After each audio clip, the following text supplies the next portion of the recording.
মার্কিন president Donald ট্রাম্পের শপথ অনুষ্ঠানের আমন্ত্রণ পেতে পররাষ্ট্রমন্ত্রী এস জয়শঙ্করকে 3 থেকে 4 বার যুক্তরাষ্ট্রে পাঠান মোদি। সোমবার 3 ফেব্রুয়ারি লোকসভায় এমন দাবি করেন ভারতের বিরোধী দলীয় নেতা রাহুল গান্ধী। তার এ মন্তব্যে উত্তপ্ত হয়ে ওঠে লোকসভা। রাহুল গান্ধী দাবি করেন, যদি তারা ক্ষমতায় থাকতেন তাহলে মার্কিন প্রেসিডেন্টের শপথের আমন্ত্রণ পেতে কাউকে পাঠাতেন না। তিনি বলেন, যুক্তরাষ্ট্রের প্রেসিডেন্টের অনুষ্ঠানে প্রধানমন্ত্রীর আমন্ত্রণ নিশ্চিত করতে আমরা কাউকে পাঠাতাম না। আমরা আমাদের পররাষ্ট্রমন্ত্রীকে 3-4 বার পাঠিয়ে বলতাম না, দয়া করে আমাদের প্রধানমন্ত্রীকে আমন্ত্রণ জানান।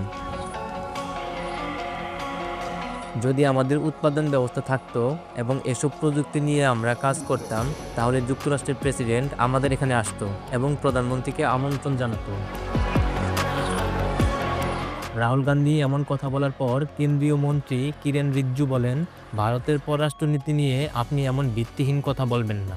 এদিকে ট্রাম্পের শপথের আগে যুক্তরাষ্ট্রে যান ভারতীয় পররাষ্ট্রমন্ত্রী এস জয়শঙ্কর। এরপর তিনি ট্রাম্পের শপথেও অংশ নেন।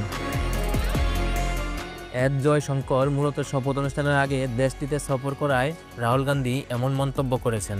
পররাষ্ট্রমন্ত্রী এস জয়শঙ্কর পরবর্তীতে এক্সে একটি পোস্টে রাহুল গান্ধীর এই বক্তব্য প্রত্যাখ্যান করেন। তিনি বলেন, ভারতের প্রধানমন্ত্রী এ ধরনের অনুষ্ঠানে যান না। সাধারণত এসব অনুষ্ঠানে প্রধানমন্ত্রীর দূতরাই অংশ নেন।